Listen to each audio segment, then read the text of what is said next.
Hello guys, good day, and for today's video is papakita ko naman sa inyo kung paano mag-file ng OIC Licensure Exam for seafarers dito sa Marina mismo account natin.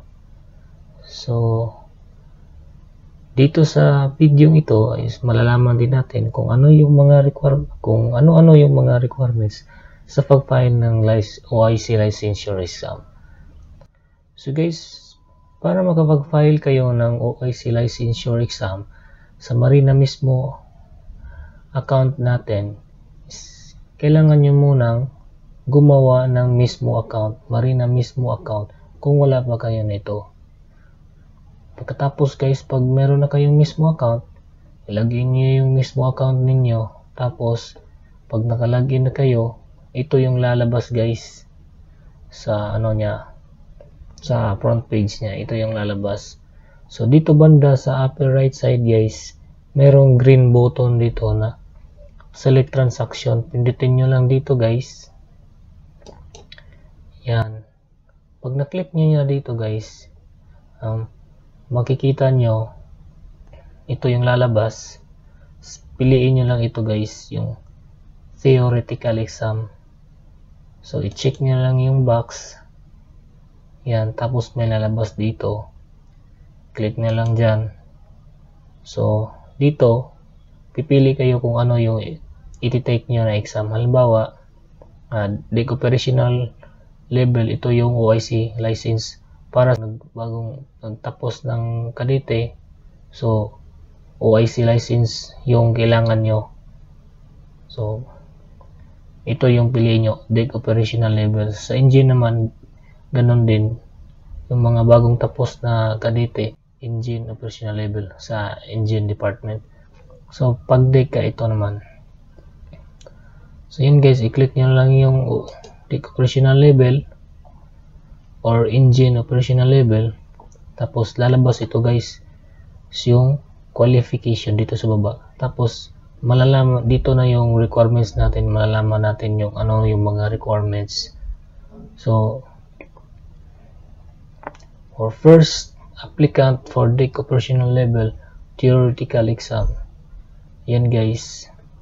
So unang requirements is approve seagoing service on ships of 500 gross tonnage or more than for a period of yung una, not less than 12 months of structures on board training such as DIC cadet, DIC trainee, apprentice mate, or DIC department trainee, and nomenclatures for certification as OIC NW.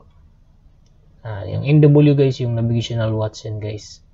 Or B, yung pangalawa, halimbawa, hindi na kayo dumaan ng DIC cadet or apprentice mate, nagdiretso na kayo ng DIC ratings. Pag sinabing DIC ratings guys, hindi na kayo dumaan ng kadete, nagdiretso na kayo ng OS or AB. So, kailangan nyo ng 36 months in DIC department. Halimbawa, pag sinabing DIC department, AB or OS. Yan. Yung pangalawa, siyempre, kailangan din natin yung TOR natin, yung transcript of records sa Bachelor of Science in Marine Transportation graduate. Tapos, valid medical certificate in PME format. Tapos, yung SIRB, yung Seaman's Book natin, first page and entry showing relevant seagoing service. Yun guys, pag kumpleto na yung mga requirements mo dito, so click nyo lang dito guys, check na lang yung box, tapos click na yung proceed. Pag na-click na yung proceed guys, so ito yung lalabas guys, dito kayo mag-a-upload ng mga requirements nyo. So kailangan yung i-scan yung mga requirements nyo, yung sea service, kailangan yung i-scan lahat requirements mo. Tapos yung pag-upload dito guys is halimbawa yung si service yung i-upload mo, so i-click mo lang dito guys, tapos add attachment, yan. So attach upload lang kayo dito. Tapos pag transcript record naman yung i-upload mo, so i-click mo lang dito, tapos upload mo. Tapos dito ganun rin guys, tapos ito is IRB, so add attachment. Tapos pag na-upload nyo na lahat yung mga requirements nyo, i-click nyo lang yung submit. Pagka-submit nyo guys, mga requirements nyo, punta lang kayo dito guys sa upper right side na meron ditong application, i-click nyo lang diyan. Tapos dito nyo makikita yung status ng application nyo. So dito kasi wala akong in-upload doon, so ito yung nakalagay sa akin for requirements completion. So kailangan i-upload nyo yung ano. Tapos pag na-upload nyo yung kompleto na yung requirements mo, pag na-upload mo yun, yung lalabas dito, malalaman nyo kung ano yung status ng application nyo. So ilalagay nila dito for evaluation. Halimbawa for evaluation, hintayin mo yun guys na depende kung ma-evaluate ka ng araw na yan or hintayin mo ng 2 araw. Pag hindi sila nag-reply guys, punta ka lang dito guys, dito sa contacts. Yan, pag hindi sila nag-reply sa iyo, pag wala pang balita sa yung status nyo na for evaluation, so dito mag-email ka lang dito guys sa contact.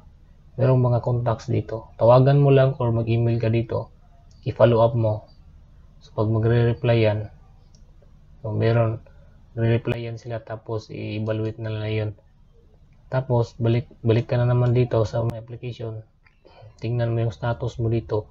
Pagkatapos nilang evaluate, pag na-approve yung mga papilis na mga requirements mo, pag na-approve yun, yung status mo magiging for payment na naman to dito. Tapos maglalagay sila ng tulad nito guys, maglalagay sila ng for payment. Tapos maglalagay sila dito ng tulad dito may QR code na ganito. Tapos magbayad ka sa bayad center. Pwede ka magbayad through GCash, pwede ka rin magbayad sa 7-Eleven guys, meron din doon. So pagkatapos guys, pag na-approve na yung ano mo, application mo guys, ito yung lalabas guys, ganito. Ganito yung lalabas guys. Pag na-approve na yung ano mo, ganito yung lalabas. The final evaluation of your application for theoretical exam is approved. You may access Marina Competency Reviewer Portal through dito. Nagbibigay siya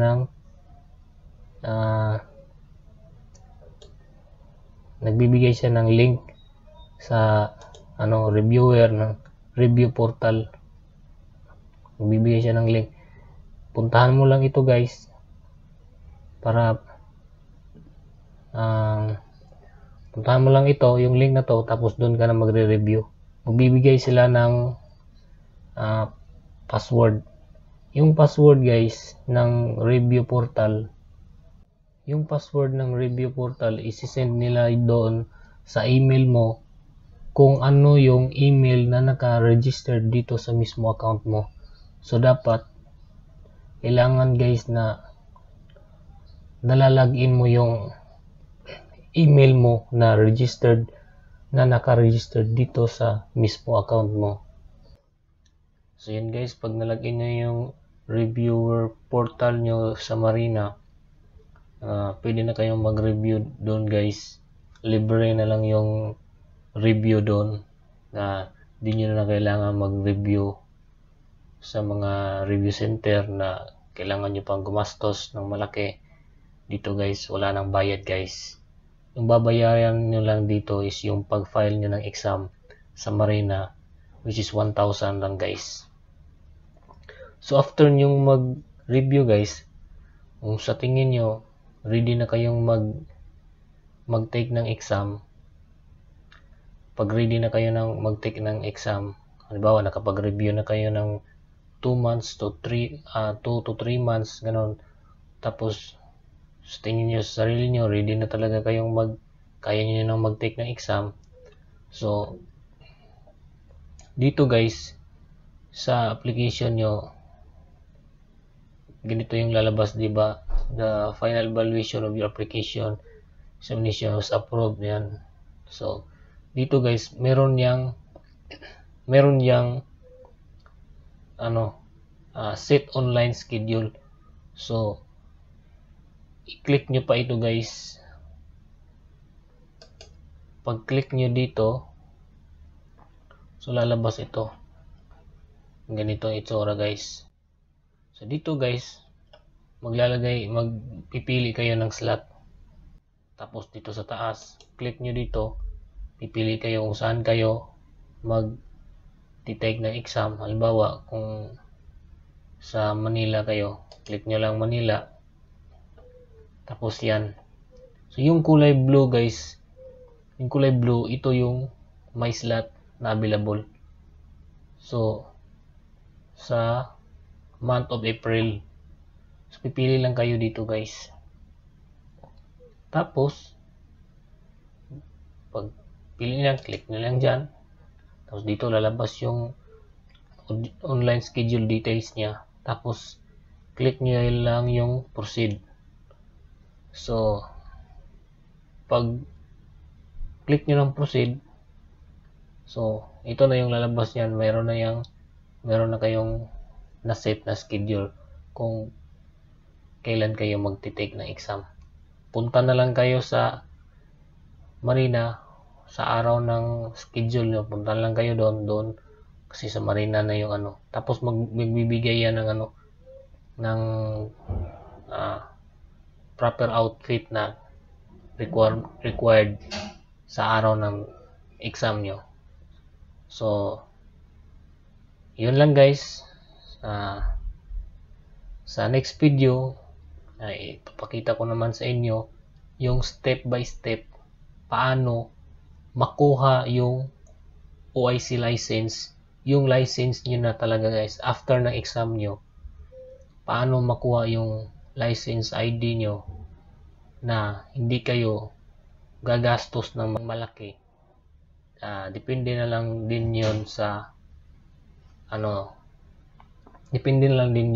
kung ano yung